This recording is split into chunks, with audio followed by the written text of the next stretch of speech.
Mimi naitwa Livingstone Lusinde, mbunge wa jimbo la Mvumi hapa Dodoma. Kwanza nimshukuru Mungu sana kwamba tumemaliza bunge hili salama. Kwa miaka 5 tumekuwa hapa, zimetungwa sheria nyingi, imepitishwa miswada mingi, lakini zimepitishwa bajeti 5 ambazo zimegusa maisha ya watu kwa kiwango kikubwa. Kwa hiyo katika bunge hili, moja ya vitu ambavyo mimi naweza nikasema vimenigusa sana ni kwamba ni bunge ambalo limezungumza kilimo kwa kina sana.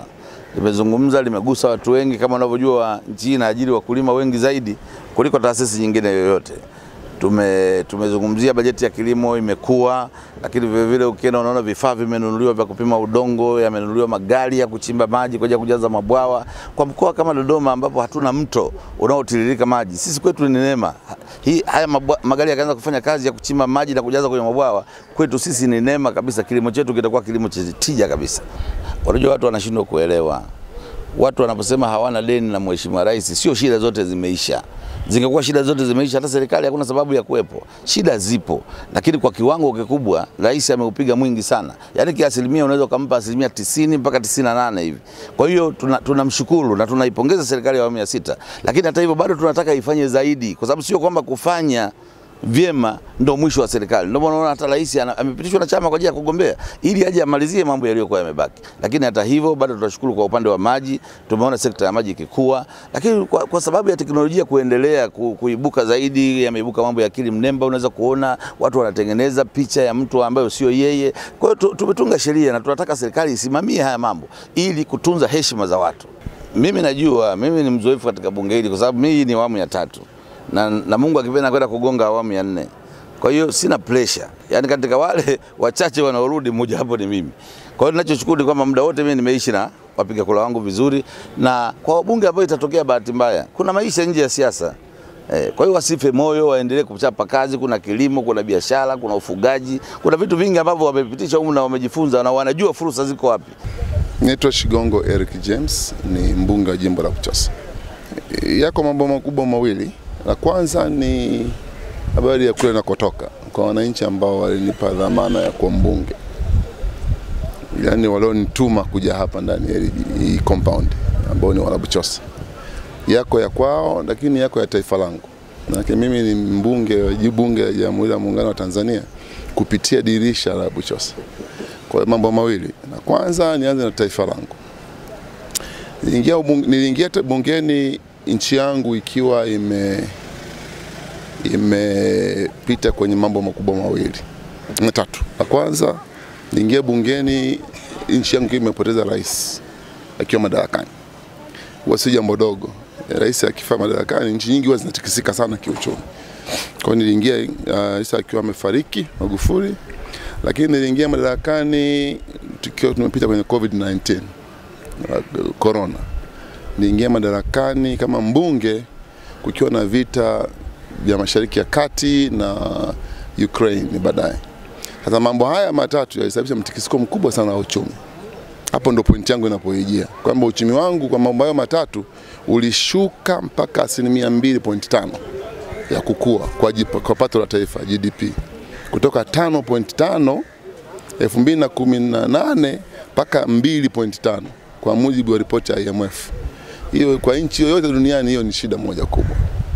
Kwa hiyo kama nchi tulipita kwenye mtikisiko mkubwa sana.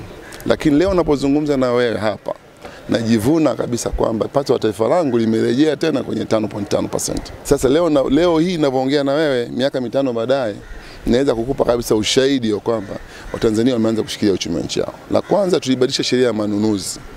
Kama ulikuwepo hapa, Procurement Act ililetwa bungeni tukabadilisha. Na tukasema biashara yoyote ya bilioni 50 kushuka chini haitafanywa na mgeni. Bunge hili limepitisha sheria na rais kaisaini.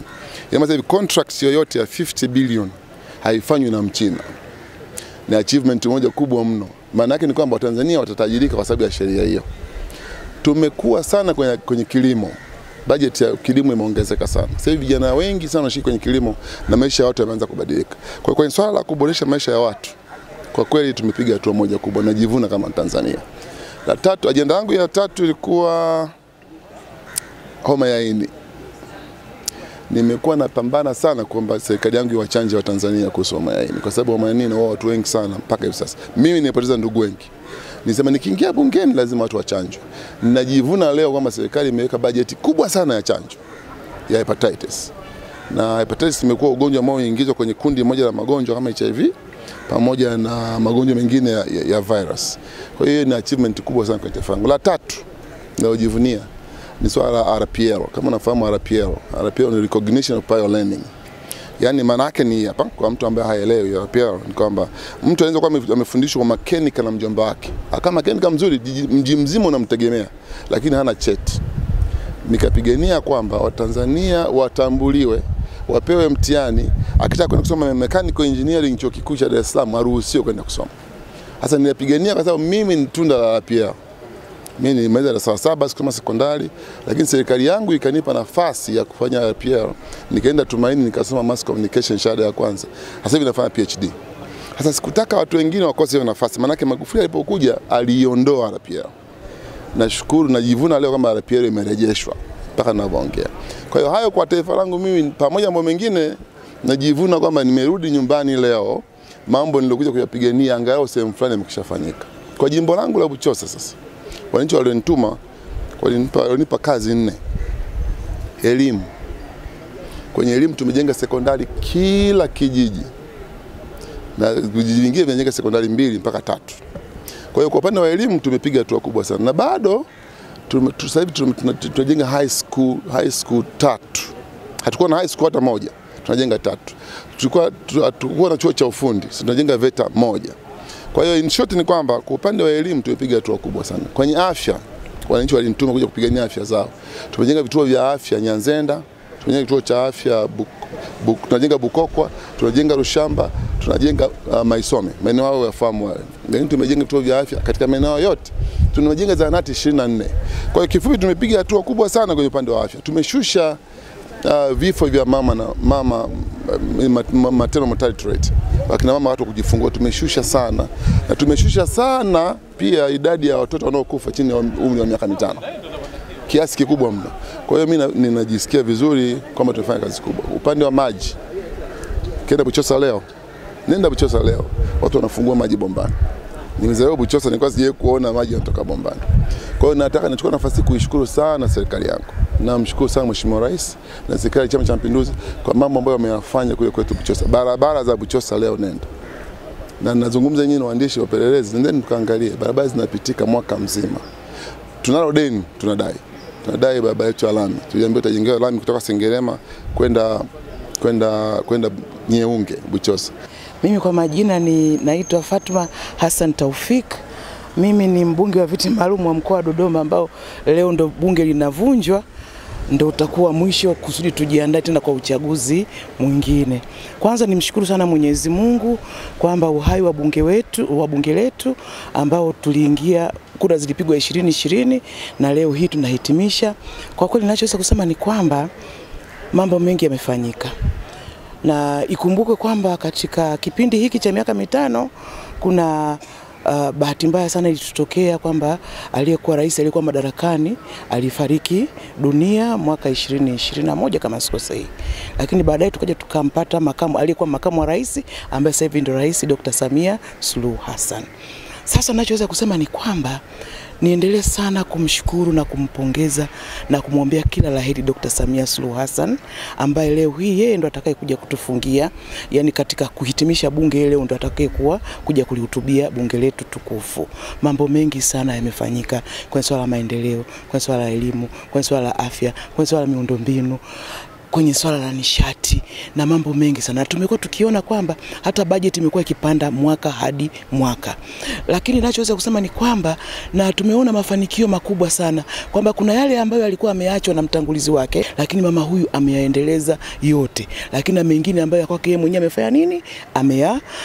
Ameanzisha. Tukuchukulia kwa mfano ile SGR. SGR amehakikisha kwamba ameisimamia mpaka imefanya nini, imeisha. Lakini pia hivi karibuni daraja la Kigongo Busisi nalo limefanya nini, limefunguliwa.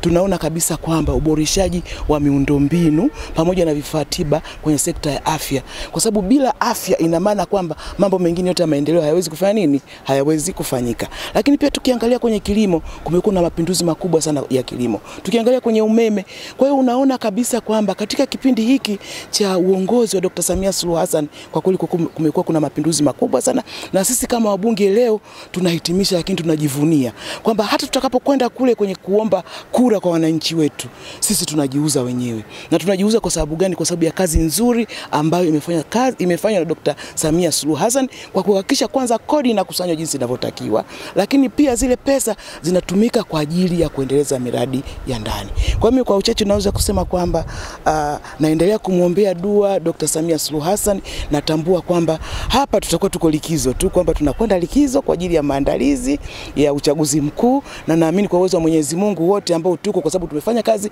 na Dr. Samia Suluhu Hassan, na hata tukienda kule kwa wananchi wataona kabisa kazi ambayo tumeifanya. Kwa hiyo hata uchaguzi mimi naamini utakuwa ni uchaguzi ambao hautakuwa mgumu, kwa sababu mambo mengi ya kimaendeleo yamefanyika.